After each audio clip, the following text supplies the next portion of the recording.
우리가 장사라는 이유를 생각해보면 결국 돈 벌려고 하는 거잖아요. 내 돈이 크게 들어가는 부분이 어딘가를 좀 따져봤을 때 첫 번째는 상가를 구하는 거, 그리고 두 번째는 인테리어. 이제 이 두 곳에 이제 가장 큰 돈이 들어갈 거예요. 예를 들어서 상가 계약의 경우에는 해당 상권의 권리금과 보증금, 월세가 과연 그 상권 가치 대비 적정한가, 그리고 내가 하는 아이템으로 내가 예상한 수익률을 달성할 수 있는 곳인가, 마지막으로 권리금을 지불해야 하는 곳이라면 상가 계약이 끝나는 시점에 적어도 내가 낸 권리금을 돌려받을 수 있는 곳인가, 이런 것들을 좀 다 따져봐야 하거든요. 이제 여러분들이 어쨌든 돈을 벌기 위한 투자를 하시는 거기 때문에 이제 투자 대비 수익률을 계산하는 것은 매우 당연한 행동이라고 생각을 해요. 그렇기 때문에 이제 장사를 하시고자 하시는 분들일수록, 또는 하고 있는 분들일수록 특히나 부동산에 대한 기본적인 시각을 가지고 있어야 한다고 생각을 하고, 사실 좀 더 깊게는 공부를 매우 해야 한다라고 생각을 하고 있어요. 그런데 안타까운 건 이제 사람이 많고 여기는 위치가 좋으니까 잘 되겠지 하고 좀 많은 돈을 무리해서 계약을 한다거나, 또는 지인 말을 듣고 계약을 한다거나,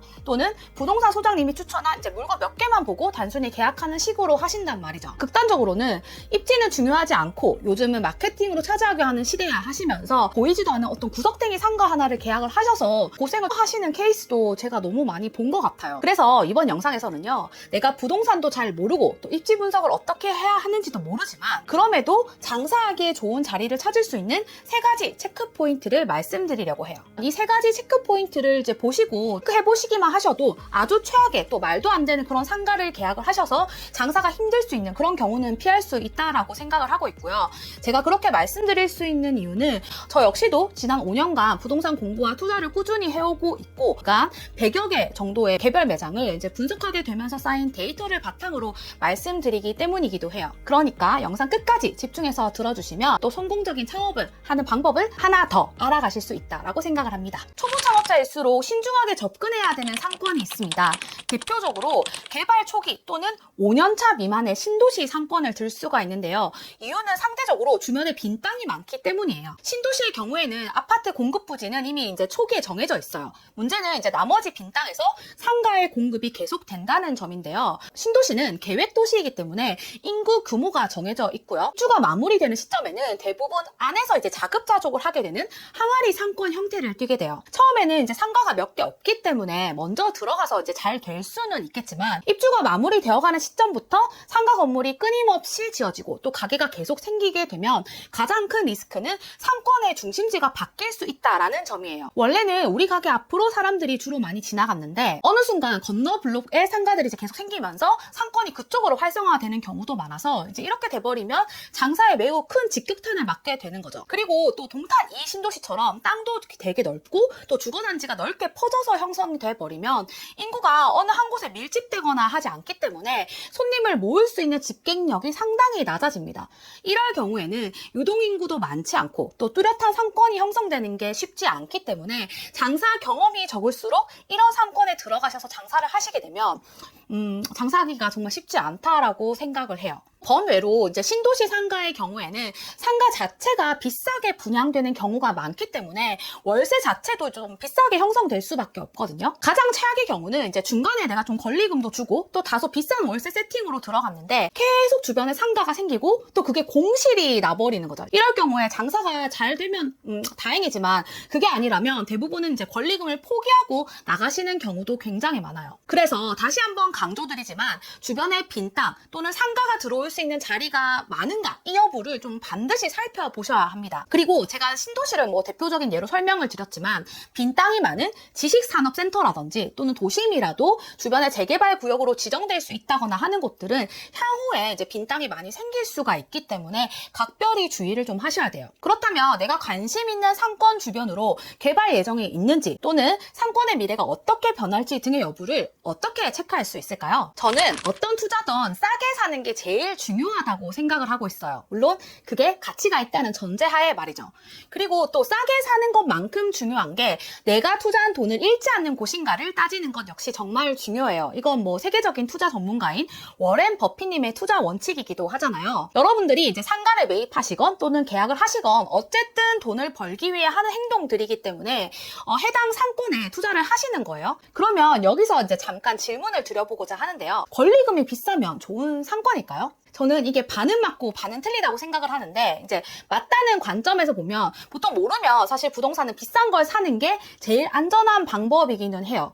예를 들어서 이제 좋은 상권이 어디냐를 떠올려 보면 부산하면 이제 광안리가 떠오르고 서울하면 이제 강남이 떠오르고 한단 말이죠. 이런 상권들은 일단 입지 자체가 좋고 또 사람들이 많이 올 수밖에 없는 그런 집객 요소가 많기 때문에 권리금, 보증금, 월세 이런 것들이 굉장히 높게 형성되어 있어요. 근데 문제는 이제 자금이 너무 많이 들어가고 어쨌든 월세가 매우 비싸기 때문에 부담스럽다는 건데, 이걸 감당할 만한 이제 본질이 갖추어져 있고, 그리고 이제 내가 가진 자금이 좀 넉넉하다라고 한다면은 저는 가장 좋은 곳에 이제 조금 무리해서 가도 된다고 생각을 해요. 그런데 이제 대부분은 좀 아니라는 거죠. 그랬을 때 저는 아무리 좋은 곳이라도 비싸게 무리해서 들어가면 무조건 리스크가 생긴다고 생각을 하고 있거든요. 왜냐하면 어떤 자산이든지 이제 영원히 이렇게 오르는 자산은 없잖아요. 무조건 이렇게 올랐다 내렸다 이렇게 사이클을 반복한단 말이죠. 광안리의 시세가 적정하고 뭐 이런 것들을 여러 경제 지표라든지 이제 공부를 통해서 판단할 수 있는 능력이 되고, 또 내가 충분히 몇 %의 수익률을 올릴 수 있고 해당 권리금이 다른 비슷한 상권 대비 결코 비싸지 않다라는 어떤 기준을 가지고 판단할 수 있다면은 저는 들어가셔도 된다고 생각해요. 그러한 기준이 없다면은 현재 이 가격이 좀 고점일 수 있거든요. 그랬을 때 여러분들이 이제 리스크를 맞아서 뭐 장사가 흔들린다거나 좀 접어야 될 때 해당 상권마저 이제 침체를 해버리면 실로 진짜 엄청난 손해로 돌아오는 거죠. 또한 제가 이제 아까 소문난 잔치에 먹을 거 없다라는 제목을 달았었는데, 핫플이라거나 좀 요즘 뜨는 상권도 좀 신중히 보셔야 돼요. 원래는 이제 그 상권의 가치가 그 정도 가격이 아닐 수 있는데 이제 몇 건의 거래가 높은 금액으로 거래가 되면서 해당 상권의 가격이 이렇게 왜곡되는 현상이 나타날 수가 있거든요. 이게 이제 기대 심리가 반영될 수 있는 건데, 앞으로 여기가 더 잘 될 것 같다라는 이런 심리와 함께 투자 수요가 붙으면 상가 가격이 이제 높아지는 거죠. 그리고 이걸 고스란히 세입자가 떠안게 되는 거고요. 대표적으로 이제 과거 사례로 보면 경리단길이라든지 가로수길 이런 곳이 굉장한 핫플이었다가 이제 높은 권리금이 견디지 못하고 이제 상가들이 나가버렸죠. 그리고 지금은 상권이 침체가 되었고요. 여기서도 가장 중요한 거는 내가 해당 지역에 권리금을 주고 들어가는 시점의 가치가 내가 이제 이 계약을 마치고 나오는 시점에도 유지가 될 수 있는가를 무조건 따져보셔야 해요. 그래서 우리 지역의 상권의 미래 흐름이 어떻게 될 것인가를 큰 흐름으로라도 좀 체크해 보시는 게 매우 중요합니다. 그리고 이걸 볼 수 있는 지표로 반드시 보셔야 할 게 2030 도시 기본 계획이에요. 이게 뭐야 하실 수 있는데, 처음 듣는 분들도 계실 것 같아서 제가 이제 여기서 봐야 할 두 가지만 콕 집어서 말씀을 드릴게요. 첫 번째는 이제 도시 공간 구조의 변화입니다. 원래는 이제 지자체 홈페이지에 들어가서 각 도시별로 기본 계획을 찾아야 하지만 세세히 안 보셔도 되고요. 이렇게 포털 사이트에 예를 들어 서울 2030 도시 기본 계획이라고 치시면 이렇게 친절하게 정리를 해놓은 글들이 굉장히 많습니다. 여기서 이제 몇 개를 좀 클릭을 하셔서 중심지 체제가 향후 어떻게 변하는지를 한번 그림으로라도 좀 체크를 해보셔야 돼요. 이제 도심이 가장 큰 중심지고 그 다음 부도심이 있는데 그 순서가 어떻게 바뀌는지를 이런 표를 통해서 좀 확인을 할 수 있어요. 서울 같은 경우에는 이제 도심에 영등포랑 여의도가 나왔죠. 그러면 서울시에서 영등포랑 여의도에 좀 발전을 집중을 하려고 하는구나 라고 생각을 하시는 거죠. 서울시에서 이제 이 지역을 밀어줄 거라고 했으니까 여기 미래는 앞으로 좀 더 좋아질 수 있겠다, 사람이 더 모일 수 있겠다라는 중장기적인 흐름을 파악하실 수가 있습니다.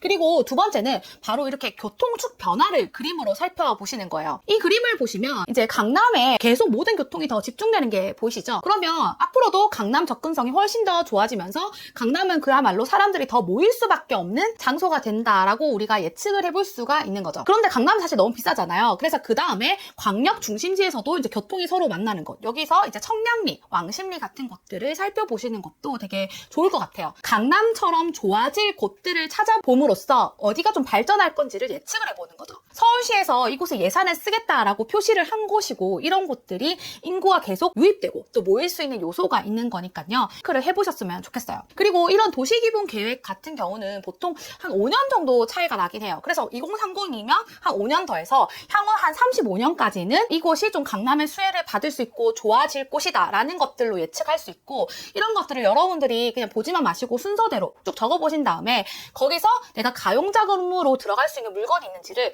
네이버 부동산이나 디스코 같은 사이트를 통해서도 충분히 살펴보실 수가 있습니다. 정리를 하자면 이제 상권의 가치를 끌어올릴 수 있는지를 도시 기본 계획의 공간 시장 구조 변화와 또 교통축 변화를 통해서 살펴보시고 그 주변에 인구가 지속적으로 유입될 수 있는 요소가 있는지를 이제 찾아보시는 게 매우 중요해요. 이제 상가를 뭐 내가 사는 것도 아니고 내가 부동산 투자할 것도 아닌데 이렇게까지 해야 돼? 라고 하실 수도 있는데 저는 진짜 중요하다 생각하는 게 여러분의 귀한 돈이고 많은 돈이 들어가잖아요. 이렇게까지 하셔야 되는 게 사실 기본이고 처음이 어렵지 이제 틈틈이 보시면서 이러한 시각을 가져보시는 거는 향후 여러분이 장사를 하시는데 엄청난 무기가 될 거라고 생각을 합니다. 예전에 한 사장님이 횡단보도 하나 차이를 두고 우리 집은 손님이 안 오는데 반대편 가게는 손님이 많다 뭐 이런 이야기를 하신 적이 있어요. 여러분 횡단보도 하나 차이는 정말로 큰 차이거든요. 왜 우리도 보면 동네에 주로 다니는 길이 있잖아요. 대부분 이제 다니는 길만 다니기 때문에 해당 상권의 사람들이 주로 어떻게 이동하는지 주 동선을 직접 가서 걸어보시면서 파악하는 게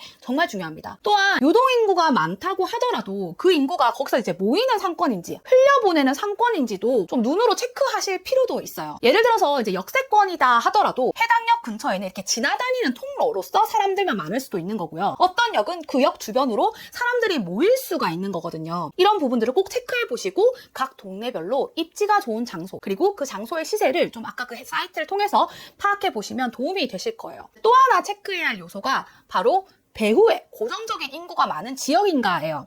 아까 제가 이제 모이는 장소가 있다라고 했잖아요. 그거는 주변에 이제 사람을 모이게 하는 집객시설이 있는가 여부인데 뭐 대단지 아파트라던가 원룸가 뭐 오피스텔, 대기업, 대형 병원, 관공서 등이 이제 밀집이 되어 있으면 기본적으로 고정인구가 많구나, 이제 소비 여력이 어느 정도 되는구나를 판단을 할 수가 있는 거죠. 이러한 데이터를 바탕으로 해서 여러분들이 후보 상권을 좀 적어보시고 그리고 그 상권 내에 좋은 입지를 정리를 하셔서 최종적으로 이제 부동산에 방문을 하셔서 물건을 보시거나 또는 전문가의 도움을 받으신다면 훨씬 더 좋은 물건을 찾을 확률이 높아져요. 다시 한번 이제 좋은 상권을 판가름할 수 있는 3가지 체크 포인트를 정리를 하자면, 첫째, 상가가 계속적으로 확장될 수 있는 빈 땅이 주변에 많은지 여부를 체크하시고요. 두 번째는 도시기본계획의 공간과 또 교통변화 자료를 통해서 해당 상권의 미래 가치도 한번 체크를 해보시고요. 세 번째, 배후 수요를 확인하시고 또 직접 가서 유동인구의 주된 동선을 반드시 체크해 보는 것입니다. 해당 내용들이 뭐 다소 어렵고 또 번거롭고 생소하게 느껴지시는 분들도 물론 계시겠지만요. 정말 중요한 부분이고 또 장사 경험이 적을수록 저는 입지가 정말 중요한 역할을 한다고 생각을 해요. 우리의 창업 비용 중에서 가장 많은 비용이 들어가는 부분이고 또 한 번 계약하면 되돌릴 수 없는 부분인 만큼 신중을 기하셨으면 좋겠습니다. 그리고 마지막으로 요즘 뭐 장사도 사실 좀 어렵고 경기도 여러모로 좋지 않은데요. 반대로 이제 장사 준비가 되신 분들에게는 오히려 좋은 입지를 좀 더 싸게, 경쟁 강도 낮게 구할 수 있는 기회가 아닐까라고 생각을 해요. 위기가 누군가에게는 기회가 될 수 있는 만큼 신중히 잘 준비하고 계시는 분들에게는 이번 영상이 꼭 도움이 되는 영상이었으면 합니다. 오늘도 아주 긴 내용인데 끝까지 들어주셔서 정말 감사드리고요. 앞으로는 일주일에 한 번씩은 꼭 찾아뵙는 자영업 메이트 5월 언니가 되도록 노력하겠습니다. 오늘 하루도 파이팅 하세요.